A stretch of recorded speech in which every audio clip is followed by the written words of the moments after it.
broadcast is now starting. All attendees are in listen-only mode. Good afternoon, everyone. My name is Sarah Pentecost with APA Virginia staff. Thank you for joining us today for our monthly webinar series, Your Hour with APA Virginia, sponsored by the Berkeley Group. Before we get started, I just have a few announcements from the chapter. Exciting news, APA Virginia is bringing back our one-day symposium on Monday, April 9th, 2018 in downtown Lynchburg. So stay tuned for more info to come in the next month or so, and you can find that at apavirginia.com. And we also are pleased to announce the 2018 annual conference, Mountains of Influence at Wintergreen Resort on July 22nd through 25th, also 2018. Visit apavirginia.com for information on the call for session proposals, award nominations, and sponsorship opportunities. And for those who just signed on, again, thank you for joining us for our monthly webinar series, Your Hour with APA Virginia, sponsored by the Berkeley Group. Our webinars are the fourth Monday of each month from noon to 1 p.m., covering many topics in the planning arena. And today we have from the City of Danville, their Deputy City Manager, Earl B. Reynolds, Jr., their City Manager, Ken Larking, and Councilman Lee Vogler. Councilman Vogler was awarded APA Virginia's 2017 Virginia Local Legislator of the Year at our conference in Roanoke this past summer. They are presenting Blight Eradication and Virginia's Urban Cities, the Danville Experience. We'll take all questions at the end. Please type them in the questions box on your sidebar. If you'd like to get 1 CM credit for watching this live, you can find that information on apavirginia.com as well. And look out for the follow-up email. We'll send information on what they're talking about today. And we'll also post this webinar on our YouTube page within 24 hours. Please mark your calendars for next month's webinar on January 22nd. Land use planning in special flood hazard areas with Gina DeCiccio and Kristen Owen from the Virginia Department of Conservation and Recreation's Division of Dam Safety and Floodplain Management. A CFM credit will also be available as well as CM credits during this webinar. So I will now hand it over to Ken, Earl, and Lee for them to get started. And again, thank you for joining us today. Thank you very much. This is Ken Larking. I'm the City Manager of Danville. Thank you for participating in this webinar. I'll go ahead and get started. We're going to have about 18 slides here. Hopefully it won't take too long to get through all of them and we can answer questions at the end. But I'm going to jump right in and give you an idea of what the agenda looks like. See if I can, okay. We are going to talk a little bit about our demographics in Danville, which we believe is a huge contributor to our issue. Talk about how we identified the problem, some efforts that have been underway for a while, the housing study that we did and the recommendations that came out as part of that. Councilman Vogler will talk about land banking legislation and the effort to add that tool to our toolbox.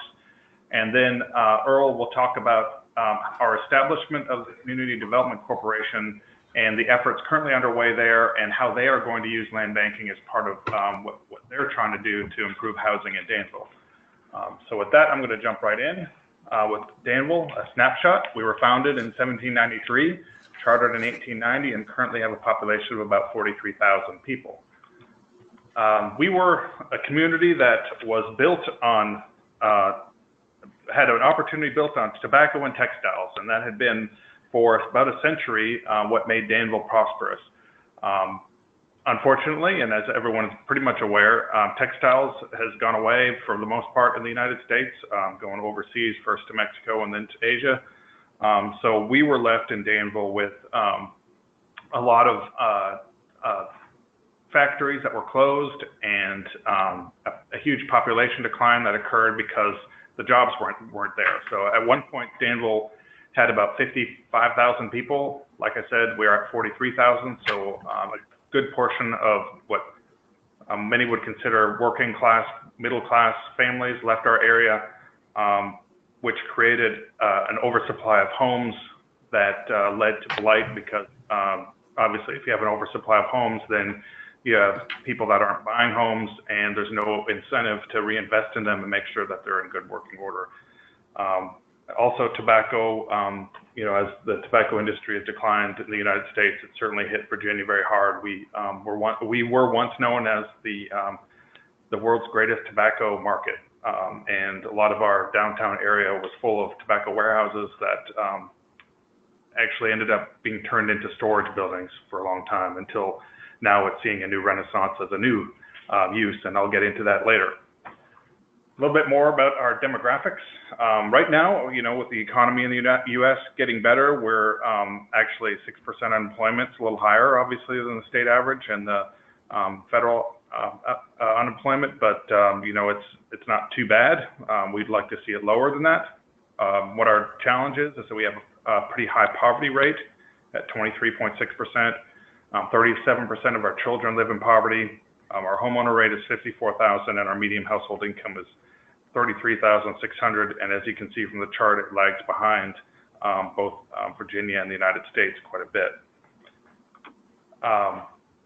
Like I said, I alluded to earlier, when we were identifying the problem in Danville, we had to acknowledge that we lost about 20% of our population. And many of the homes that were owner occupied by people who worked in the textile business and the tobacco business, people just had to leave, and those homes were sold to investors who started renting those properties out if they could for barely enough money basically to keep them up, or not enough money to keep them up. And the value of the property declined, the reason to invest in that property declined, and a lot of these homes fell into disrepair. So we had, in 2012, identified about 2,000 vacant and blighted homes that needed to be addressed. So the symptoms of blight are extreme poverty, increased crime, and low community self-esteem. So we were feeling all of that. And as a city, we decided to share this challenge with our community and our city council. And although I wasn't here at the time, my understanding is that at the time, city council recognized that there was an issue and said, we got to do something about this. So I was very, looking back, I could be very proud of the fact that our city council wanted to tackle this issue and try to make things better. This next slide talks a little bit about some of the things that we've been doing to try to combat our issue. We've really worked hard to improve our river district, which is our downtown area. It includes our historic central business district and our tobacco warehouse district. In about 2010, the city leaders went to Greenville, South Carolina, which is that little picture at the top there, the top left, to see the possible and what a downtown could look like. And from there, they were inspired to say, let's do something in Danville similar to what they were able to do in Greenville. Greenville, South Carolina was a city that was built on textiles as well.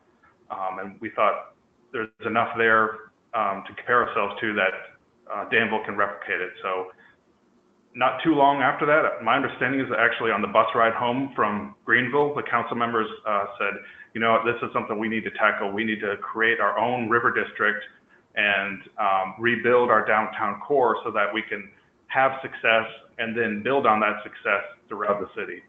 So they commissioned a plan, adopted it, and began working on that. And since then, the takeaway right now is that we've had over $30 million of public investment in our river district, but it's resulted in over $30 million of private investment. That slide's a little old.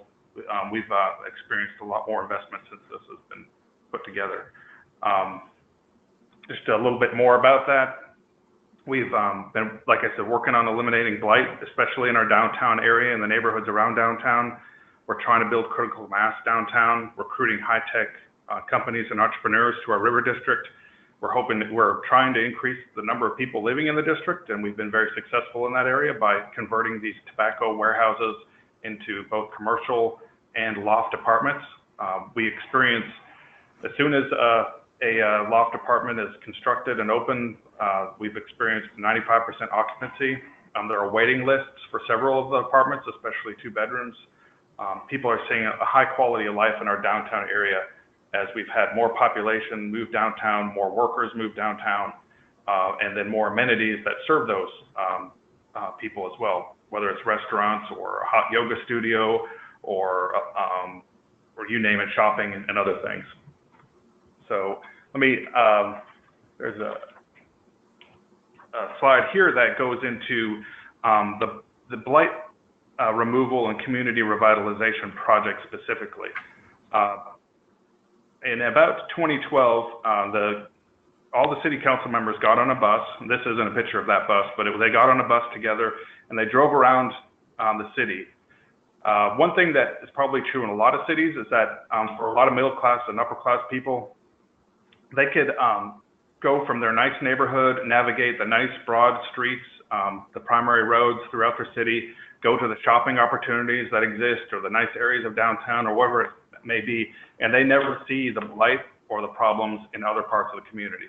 So in order to open the eyes of council members and others in the community and the media as well, piled everyone in a bus and they drove around the city and looked at some of the blighted neighborhoods. And that's when everybody decided, you know what, this is a problem that needs to be addressed. So like I said, it began in 2012. Since then, the city council has appropriated about $8.2 million to deal with blight in several different areas, not only by demolition, but also rehabilitation, planning, other efforts and basically every tool that we could come up with, we've tried to invest in those tools so that we can attack it in many different ways. And I'm going to talk a little bit about some of those things here going forward. So demolitions, of course, is a big part of it. Since 2012, the city's paid for 445 structures to be demolished. So when you have an oversupply of homes, and you need to do something about that oversupply, unfortunately, some of that means demolition. And where we've targeted demolition is in homes that have very little value, that have too many issues with those homes, that they can't be corrected without spending an exorbitant amount of money. And by the end of the amount of money you spent on these homes, they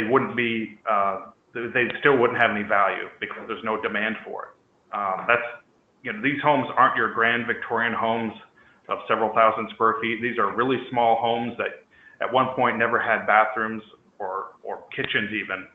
They were just shotgun row houses, kind of thing where, they later on had to add on those amenities, and sometimes those amenities were hanging off the end of a ditch or a cliff. And that kind of situation actually led to some of the blight that they've experienced, because when you build homes that are like that weren't really built to the top quality, they don't last really, very well. And then when you're not maintaining them, problems start to occur, and obviously it's just extremely expensive to keep that up.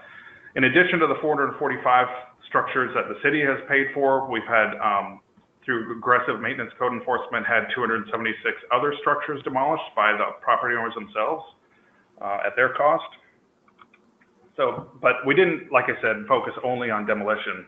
We wanted to focus on the neighborhoods as well. We have some really nice neighborhoods in Danville that we could be very proud of, and we wanted to save as much of that as we possibly can, because it's, of course, the character of our city.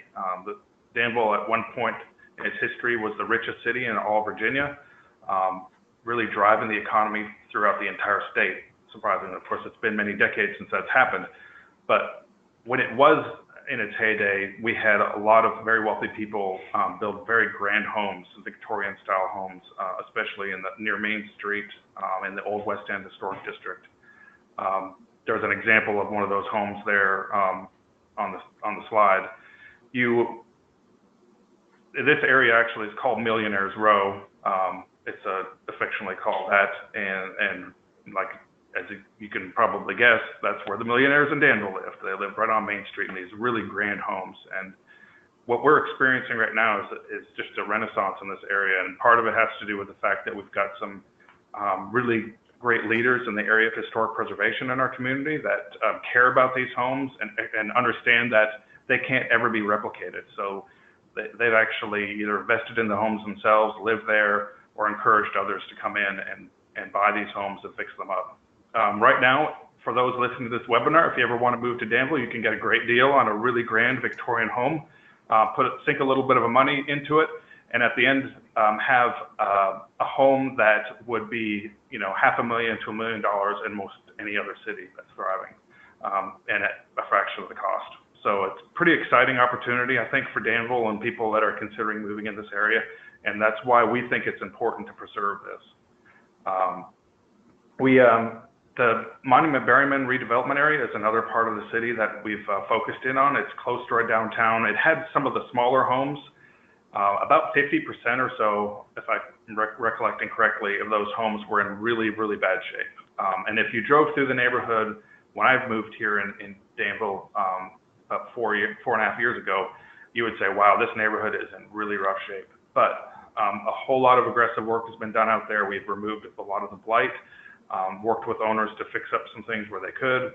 And now if you drive through there, yes, you'll see a lot of empty lots, but well-maintained empty lots with, the grass is mowed and all that kind of stuff is taken care of. But the neighborhood actually looks pretty decent now. You couldn't see that before because of all the blight that existed. And a lot of the homes in that neighborhood are now homeowner occupied.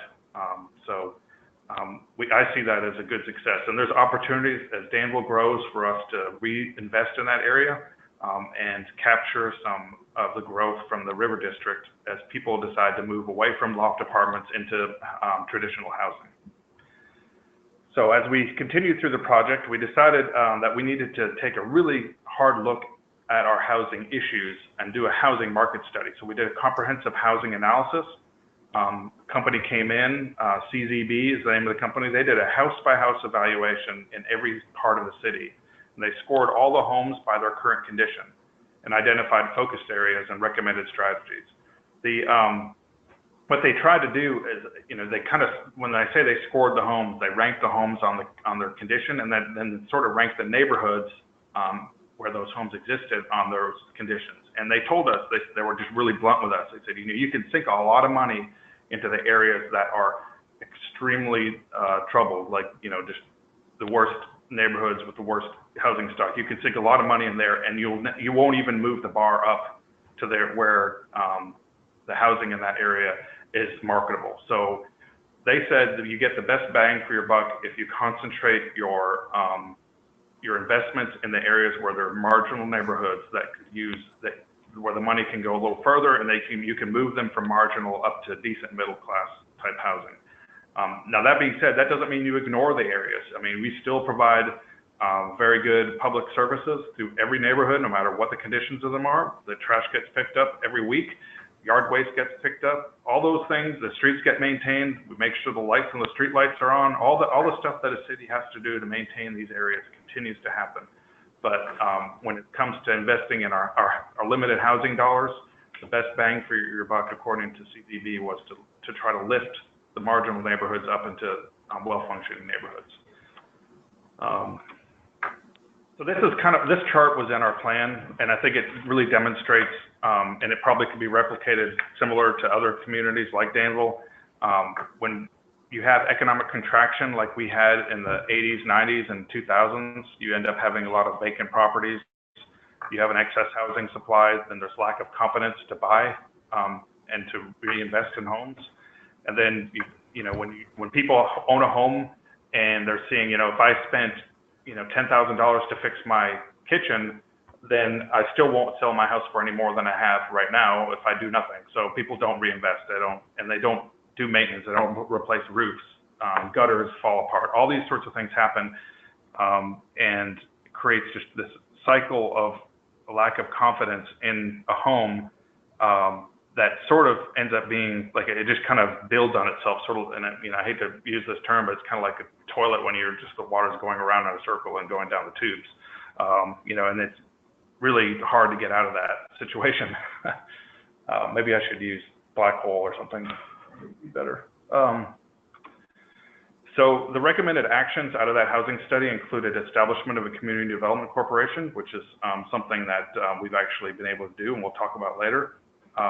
And it suggested we make sure that we provide the seed funding to make it work, encourage realtors and bankers to get involved, and get local foundation support. And we've done all that. So we're on our path to making that happen. The CDC is in place. It has an executive director, and Earl will be talking more about that later. And here are some activities, of course, that we like to see our CDC participate in to help encourage the housing market in the city of Danville. Like I alluded to earlier, they actually gave us target areas to focus in on, so we are focusing in on our target areas. We are trying to intensify our code enforcement activity. One thing that we've done recently is the City Council allowed us to hire an additional code enforcement fire marshal position, where we were able to, because code enforcement typically can't get inside of a building without having some other means, reason to get into it. We've stepped up our fire inspection activity so that we can, a fire marshal who has a building code background can go into a building, inspect it for fire-related reasons, code-related reasons, but he also can say, well, wait a minute, the roof looks like it's about to collapse, or these, whatever issues exist in those buildings, he or she can identify quickly and then refer that to our property maintenance code inspectors, who can save some of these old buildings that are so key to our character and the historic importance of our city. So we've been very successful with that. He's been through every building in our downtown area, and we have action plans for all the buildings so that we can make sure we save as many as possible.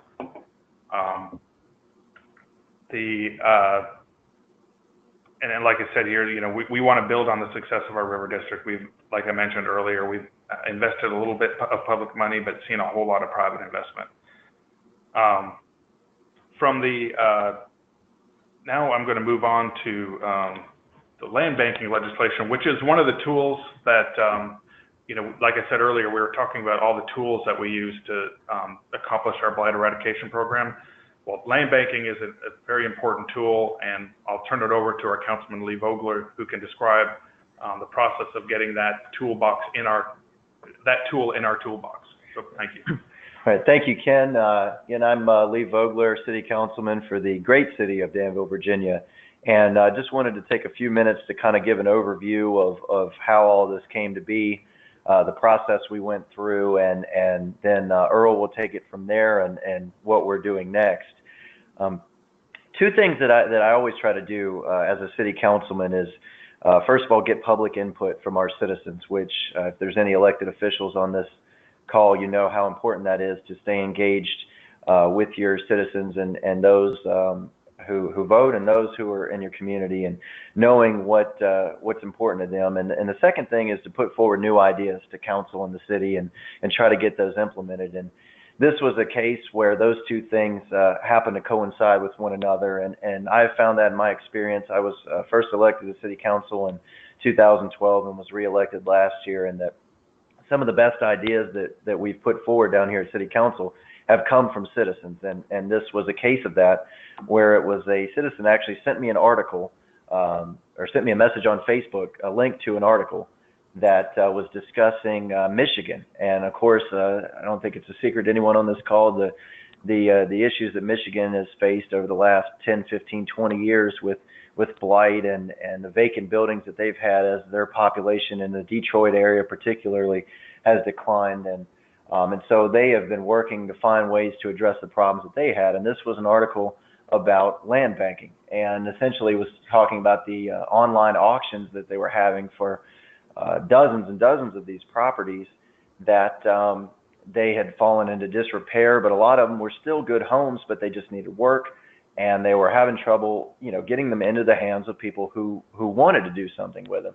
And so they had decided to go the land banking route, and that has actually become more and more popular with several states in the last 5 to 10 years. And each state does it a little bit different than others. But long story short, they had talked about how they'd had a lot of success in a land bank entity overseeing these properties that the city had either had to take over, the properties had been abandoned, but the city didn't want to have to keep maintaining them. They ultimately wanted to get them back in the hands of people who wanted to fix them up and live in them and or do things with them. And so they had set up a process to sell these properties through an online auction. Sometimes a property would go for $5,000, $10,000. Sometimes somebody could buy it for $100. It just varied, but there were strings attached. There were things that whoever had bid on the property would have to do in order to meet the agreement that was put in place. And so that prevents the case of somebody buying it and just sitting on it, which would defeat the purpose to begin with. So I was really interested in this because I know we had a lot of the same issues with blight in our community, and you probably noticed from the statistics that Ken went over earlier, we have over 2,000 blighted properties that were identified, and on average we were demolishing about 100 a year, and so we would never get to the end of that number in any reasonable amount of time. And you got to figure also every few years there's probably more properties that come on that become blighted, and so clearly we were not going to be able to demolish our way out of the problem even if we wanted to do that. And I think obviously most of us decided that there were a lot of these properties that could still be used if we could get them back in the hands of people who wanted to do something with them. And so I did a lot of research and trying to see other places that had done it. I brought it to City Council. City Council discussed it. We had staff do additional research, put a lot of time and effort into getting background information and all the things that would be involved in making this happen. And council was on board with the concept. We were really excited. We wanted to do it. But we ran into a little bit of a problem known as the Dillon rule, and not a problem in and of itself, but in this case became an issue because Virginia had not specified that a locality could do something like this, the establishment of a land bank. And so that could have been the end of it right then and there. It was, I think everybody on council decided, hey, this is a great thing, but in order to really make it work, we would have to have changes made at the state level, which I'm sure most of you on this call know that's not always an easy thing to have happen, to go through the General Assembly. But me being the stubborn, persistent millennial that I am, I said, well, wait a minute, I don't want to give up on this. I mean, we all agreed it was a good thing and we wanted to do it. So let's fight for it. Let's try to make it happen. And the timing actually ended up being perfect because our local delegate here, Danny Marshall, was about to become the chair of the Virginia Housing Commission and overseeing that committee. And so we went to him about this and said, this is something we feel really strongly about, could help Danville with our blight situation, but we need to have legislation passed at the state level to make it happen. And Delegate Marshall was great to work with through the whole process. He set up meetings at the committee level. The Virginia Housing Commission was great, to work with them. We actually reached out to Frank Alexander, who you always hear the phrase, you know, so-and-so wrote the book on something. Frank Alexander actually did write the book on land banking. And so we worked with him extensively and putting together legislation that could be voted on. There were a lot of committee meetings in Richmond that I attended. Earl, who's on this call, was there.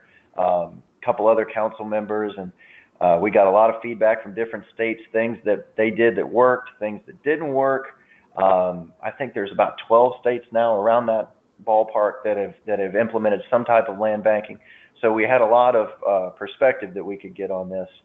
And ultimately, they put together what was known as the Land Bank Entities Act, which was introduced in the House and the Senate. It was passed unanimously in the Senate and close to it in the House, and was ultimately signed into law by the governor. And so then the framework was put in place that not only Danville, but of course localities across the Commonwealth could establish an entity, whether it be your actual local government or a CDC or its own entity to establish land banks. And Earl will get into a little bit more detail about how we're going to do it here in Danville. But the main thing that I stressed and as the process of the legislation is we wanted to leave it as flexible as possible for the localities to decide what is the best route for them, because what works for Danville may not be exactly the way that Petersburg wants to do it, or Richmond, or Martinsville, or wherever. You know, each locality has their own unique set of circumstances that they want to work through. And so we wanted to make sure that we weren't limiting to the locality, that they had to do it a specific way. And so we tried to keep the legislation as flexible as possible. And fortunately, we're able to get that through. And so now I will hand it off to Earl Reynolds, our deputy city manager, who was very involved through this entire process and someone that I regularly go to for further information. And Earl was great through the legislative process and obviously where we're going to go moving forward. So Earl, I will hand it over to you now. Thank you, Councilman Vogler, and good afternoon to everyone who's tuned into this webinar.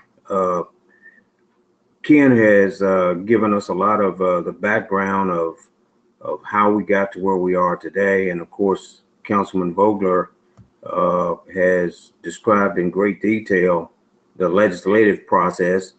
So I'm going to try to cue you in on this Community Development Corporation process. But before I do that, let me just fill in a few more of the raindrops, so to speak. We've had a lot of great help with our Blight Eradication program. Councilman Vogler pointed out a number of folks who have on the national scene who have consulted with us in Danville to help us develop our ideas and strategies. And I just want to put a plug in also for the National Resource Network, who City Manager Larking actually brought to the table several years ago through an association he had with a person who was working in the White House at that time. I believe it was a young lady who was a classmate of his a number of years ago. And through the National Resource Network, we were able to get connected with the Enterprise Corporation that actually came to Danville and assisted us with taking a real hard look at the approaches that we were taking to blight eradication at that time, and confirmed for us that we needed to develop some other independent entity that would work with the blight eradication program, stay focused on that program every day, and that would be their central focus, as opposed to the way that we were trying to do it at the time, and that was through the city's community development office. That office, of course, is responsible for a number of different functions, and the blight eradication program really needed constant daily focus and attention, which we just couldn't give it. So the Community Development Corporation idea was kind of born out of that whole discussion that was led by the Enterprise Corporation. Further confirmation was given to it by, and City Manager Larking mentioned early on, a company called CZB, and which is headed up by Charles Buki out of Alexandria, Virginia. And they actually came to town and did that house by house analysis that the city manager mentioned. And Charles connected us with some Community Development Corporation contacts that he had in North Carolina as well as in Virginia. And it just gave further confirmation to the fact that we needed to somehow create an entity that would be focused on this blight eradication program every day, and would be independent from any sidetracking that might occur, that if it was located in the community development office there at City Hall. So we started down the road of putting the Community Development Corporation together, and last year in 2016, we were able to hire the executive director and began to put together our strategic program. Councilman Vogler mentioned early on that he had gotten some counsel and advice from some folks who knew a little bit about what was going on in Michigan. The northern cities for quite some time have had land banking legislation, and they kind of wrote the book, if you would, on how those entities could, in fact, improve the quality of life in communities very much like ours. And so we became aware of a community, Youngstown, Ohio, and they just have a terrific full service community development corporation, which we recently visited to learn more about how they, in fact, operated and were able to launch just a number of different programs to attack virtually every issue that you would find in communities that were trying to revitalize and renew themselves, particularly communities like Danville that had a manufacturing history or past. From that experience, we have just completed a strategic planning process and identified our focus areas of attention. Of course, leading the pack is we want to make sure that we are sensitive to our historic preservation culture in Danville. We also need to make sure that we develop programs to update and modernize our existing single-family housing stock, as well as the modernization of the 1960s and 1970s type rental units, mostly multifamily units that were actually constructed in the community back in the 60s and 70s that have really not been modernized or updated since that time. Just as a footnote, when Charles Buki was in town doing his house by house analysis, he made us aware of something which I don't know if it's good news, but it's I guess it's not bad news either, because we've got some time to try to work on it. Charles actually identified about 8,000 single family brick ranchers that were built in the 60s and 70s. Most of you all who are on the line are probably very familiar with what I'm talking about. They're the typical brick ranchers that you found all across America. You know, if you can picture the pink bathrooms and the aqua sinks and those kinds of things. And Charles said, look, if you don't begin to intercede with those units with some type of program for modernization, when they become available on the market, they will not be marketable as the type of single family structure that families are going to be looking for in the future. So they will probably go through that cycle of disinvestment and as rental units and become your future derelict properties that you're going to have to deal with through this blight eradication program. So that's a major focus of what the Community Development Corporation will be looking at in the not too distant future. And of course, to address vacant and abandoned derelict properties, which include both structures as well as vacant lots. So we have, we're started down the road now with this, and the strategic plan is done, and we're getting ready to wrap programs around that. That's the strategic plan. And we only have one staff person at the moment. That's the executive director.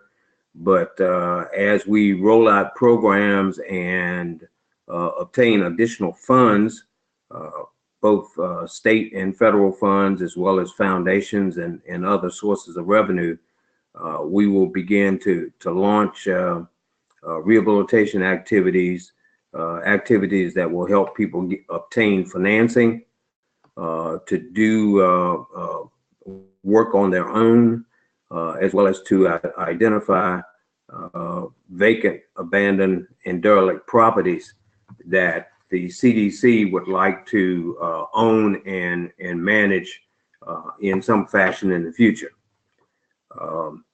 I think it's important also to mention that prior to the whole idea of a CDC, we kind of cobbled a process together going back to 2011 to deal with some of these vacant and abandoned properties using our Redevelopment and Housing Authority as a partner.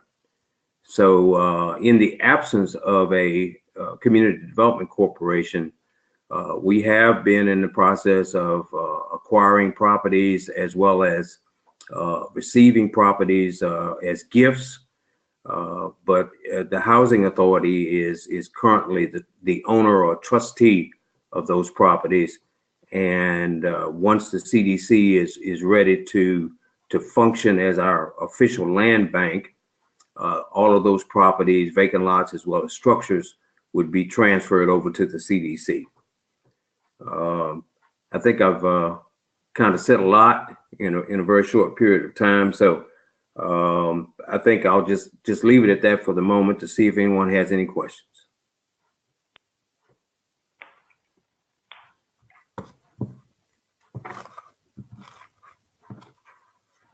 Is there anything else that we need to add to that, gentlemen? I don't believe so. Thank you, Earl. Yeah, I think that was a good overview of where we have been, where we went, and where we're going. And yeah, if there's any questions, we're happy to answer them. Try not to get too in depth because we're cognizant of everyone's time, but again, we've got time for questions if those come up.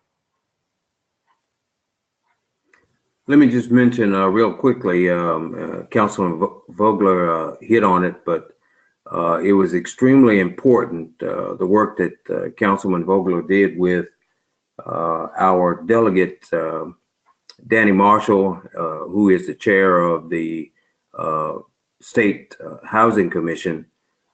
This whole issue of derelict properties, blight in urban cities across Virginia, has been a focal point for a number of years. And this whole idea of land banks has led to the investigation of other tools or techniques, which hopefully will come out of the Housing Commission and in the form of legislation to be adopted by the General Assembly in the future. And so the land bank legislation was kind of the catalyst to get more thought going around this whole topic of how old urban cities such as Danville and other cities in Virginia can begin to revitalize and renew themselves using state legislation to help us to gain access to these properties. That's a great point, Earl. And I did want to mention something. I was thinking about it while we were talking about it. As Earl pointed out, some of the things that the land bank will be involved with is not only properties that still have the house or structure standing on it, in which we'll try to get it back in the hands of someone else, but some of these now vacant lots as well that have used to have a blighted property on it that's been torn down. And in a lot of cases, what has been done in other places, and I assume we will look to do here, is if you have one of these vacant lots now that is next door to a home that someone owns, you make that property, that vacant property, available to them for a very low cost, whether it's $1 or whatever the amount is. And so a lot of times the neighbor will buy that property. And it has multiple benefits. One is that it gives them a larger piece of property, puts the property back on the tax rolls. They're happy to have, in a lot of cases, that larger property because it's beneficial to them. And it's good for the locality because that's a property that now we're not mowing the grass, we're not maintaining, we're not liable for. And so that's something that we'll be looking to do as well in a lot of cases where we have the vacant properties. Or in some cases, someone may want to eventually build a home back on it. But in some of these neighborhoods, it's probably more likely that the neighbor would just buy it and then have a larger piece of property for themselves. But that's something that is an option as well here moving forward. Thank you. So this is Sarah. We have quite a few questions that have come in. So if you don't mind, I'll go ahead and start reading them off. The first one we have is from Alexis Baker. She asks, could you talk a little bit more about seed money needed to establish the CDC and land bank and to hire the executive director? This is Ken. I'll jump in with that. The City Council has been very good to fund this project throughout my career here in Danville, and so they've invested. Usually, it's about $1 million. Sometimes it goes a little higher than that. Sometimes a little less than that in what we've called a capital or special improvement program budget, and the funds are dedicated to a variety of housing purposes. But for the past couple of years, about $250,000 of that funding has gone toward the establishment and funding of the Community Development Corporation. So it's, I believe at this point, up to about $500,000 of city funding. In addition, the local foundation has been engaged throughout the entire process of establishment of the CDC, and they've had interest in what meets their mission as a foundation to participate in the funding as well. So we've had both those as funding sources, but we are in addition engaging with banks in the community that have had their own versions of this kind of mission to help with housing. There's been some funding sources available there, and we're seeking others as well. But I'll let Earl elaborate on that since he's actually a member of the board of the CDC. Ken, that's absolutely correct what you just shared with the audience. I think another piece of the funding puzzle, and we learned this by going to Youngstown, is they do receive, that is the Youngstown program, does receive an annual allocation of funds from the Community Development Block Grant HUD program there in that community, as well as HOME, which is also HUD funding. Those are two funding sources which will be considered in the future for certain programs that the Community Development Corporation will involve itself in. Presently, the City of Danville, as an entitlement city, only receives a little over $1 million annually for housing rehab and other types of assistance which qualify under that program. So the Community Development Corporation can't simply survive off of those funds, nor would we want to utilize those funds a great deal in the city, because one of our primary objectives is to begin to create more housing opportunities, particularly home ownership opportunities for what I would characterize as families whose income would be a bit higher than what you would find within the traditional HUD programs.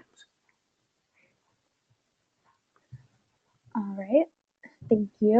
There were a couple others who asked a similar question to that, and I hope that answered your question. If not, feel free to send in something else with more specifics. I have another question here from Lemuel Hancock. Asks, in our locality, the town monitors the zoning, but the county handles the building permitting. Which group is best suited to execute rental inspections?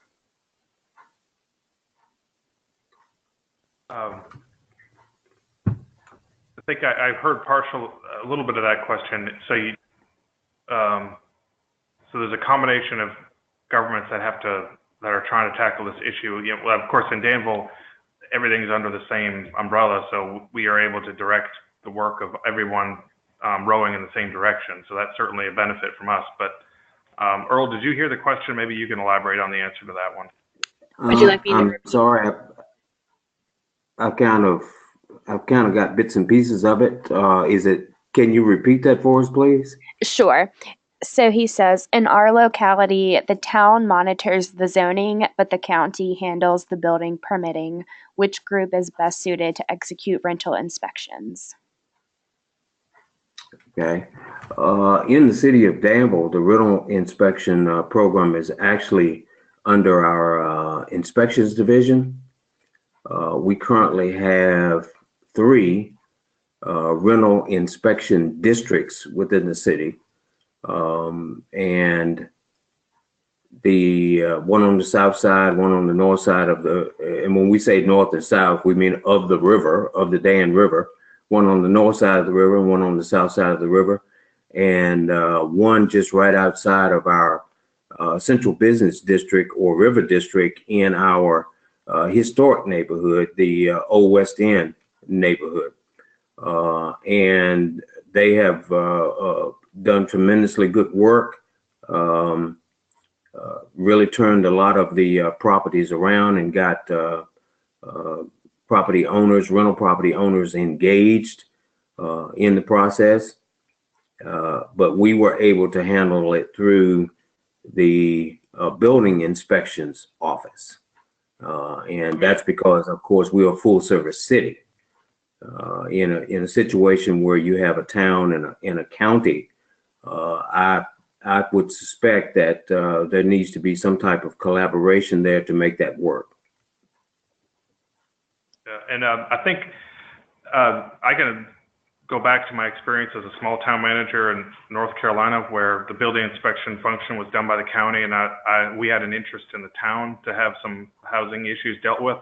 We actually contracted out some inspection work done and enforcement work, and had an ordinance in the town that enabled us to do that, which led to private demolition of property. So that's how we kind of solved that issue. But it's sort of like what Earl was alluded to. It has to be some sort of collaboration, maybe in a local agreement or whatever. But in the case of Danville, we hired somebody out of our Council of Governments, which I guess is sort of like our regional groups here, the regional governments that we have in Virginia, and they did the work for us on a contract basis. All right, thank you. Next question comes from Jonathan Knopp. He asks, how well are Danville citizens aware of the land bank's operations and goals, and to what extent is the public involved in its ongoing activities? Maybe I'll start with it, and then if Ken and Earl want to pick up on it. I would say that through the process of putting it together and making it happen, I think the public was pretty aware through media coverage and things that were done about it, and I guess with Danville kind of leading the effort to get the state legislation passed, that raised awareness certainly amongst our citizens. I think now that the legislation is passed and we've kind of gotten into the steps now of actually getting it done and making it happen, there'll probably be some more work that'll have to be done and getting public feedback and public awareness raised on what the next steps are. And Earl, maybe if you want to elaborate on where that's going to go moving forward. Yes, sir. The actual the land bank legislation was written in such a way to recognize that communities have different approaches to how they might want to handle it. An existing nonprofit entity can be designated as the land bank, or a new entity could be created, and the land bank legislation, we don't have enough time left to actually review it in its entirety, but it can be viewed at it's under Title 15.2 of the Code of Virginia, Chapter 75. And of course, it's kind of voluminous, but very well written, and without any kind of once you read it, it's pretty clear about how you can handle setting up your land bank. In Danville, the land bank will, as we've been talking, we created this community development corporation, and one of the purposes for doing that is to give the CDC the land bank designation. The public process is laid out in the code itself. There actually has to be a public hearing before the governing body, in our case, the City Council, and the Community Development Corporation or proposed land bank entity has to meet some very clear and precise requirements in order to serve that function. Okay. Thank you. The next question comes from Kevin Burns. He asks, have you entertained the idea of using tax increment financing, perhaps to attract private developers and potential employers that might want to offer housing to their employees? I don't think we've explored tax increment financing for that particular purpose.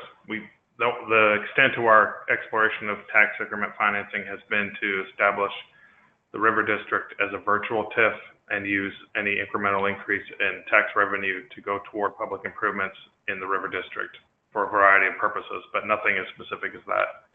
Might be worth looking into, though. Alrighty. Next question comes from Michael Wing. He asks, what are the core economic drivers for revitalization in Danville?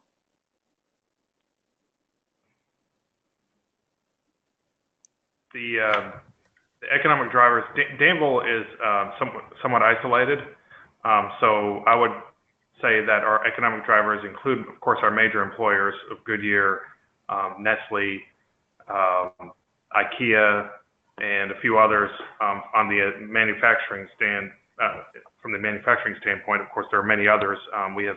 Thankfully, we have a fairly diverse group of industrial employers in our area. We could always use more. We're always working to do that.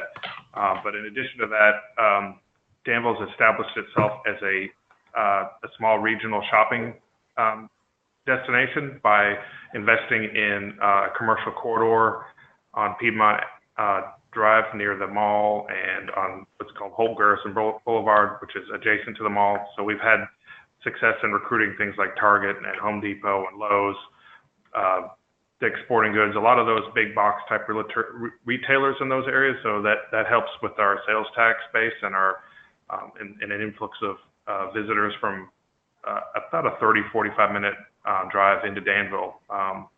People have learned that you can actually have a pretty darn good shopping experience in Danville coming in our direction versus going to a place like Greensboro where all the traffic is crazy and all the stores are overcrowded and all that kind of stuff. So we've been pretty good at that.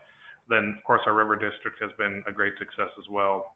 So I would say those are probably our primary drivers of our economy. Yeah, and we've also we've had a lot of success in the last few years with our partnership with Danville Community College. The advanced manufacturing programs they have, precision machining, has been recognized nationally and world renowned, and some of the new industries that have come in have been directly tied to the precision machining program they have, which we've now also put in and made available at our high school level. And so we anticipate that to only improve even more in the years ahead. And as Ken mentioned, the River District, we went from about 200 people living in the district 5 years ago to about 2,000 or a little more living there now.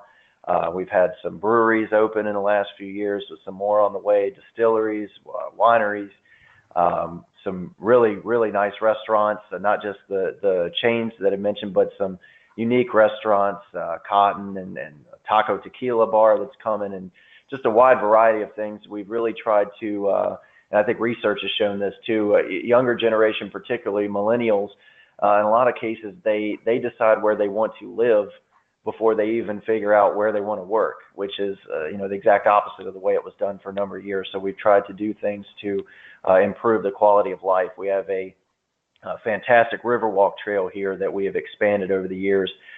This past year, we started a bike share program, which is incredibly affordable for people. The first hour is free, and it's $3 an hour after that. And we're getting huge numbers of people that have been using that. Just tapping into a number of things that make quality of life better here to go alongside the industries that we're trying to recruit as well. Because I think as most localities have understood, it's important to have good paying jobs, but it's also important that when people are making money, you want them to spend it in your community as opposed to going out of town. And so we've tried to strike that balance in the last several years. Just a couple of other things that may be worthy of mention is in Virginia, we're one of the few communities that we still have a very active Amtrak station. And we also have a tremendous asset in our State Science Center, which is located within the River District of our downtown. And they're in the process of well, they already have a new strategic plan, so they're in the process of identifying additional state funds as well as private donations to make it even better. And also, we have experienced over the last several years a real growth in the medical industry. And so if a few minutes ago we were talking about trying to develop housing for folks who were a little bit above what you would call just moderate income. Well, a lot of those folks will be coming, are in our community and will be coming to the community to pursue careers in the medical industry. Alrighty. Well, thank you so much, gentlemen. We do have a couple more questions, but we're out of time, and I don't want to keep anyone over 1 o'clock. If you have additional questions, I would recommend reaching out directly to the presenters. I'm sure that they could go on about this for hours and hours if time allowed. But thank you again for joining us for today's webinar. Please visit apavirginia.com to sign up for January's webinar with the Virginia Department of Conservation and Recreation. We want to wish you a happy holidays, and thank you again for joining us. Have a great rest of your afternoon. Thank you. Thank you. Thank you.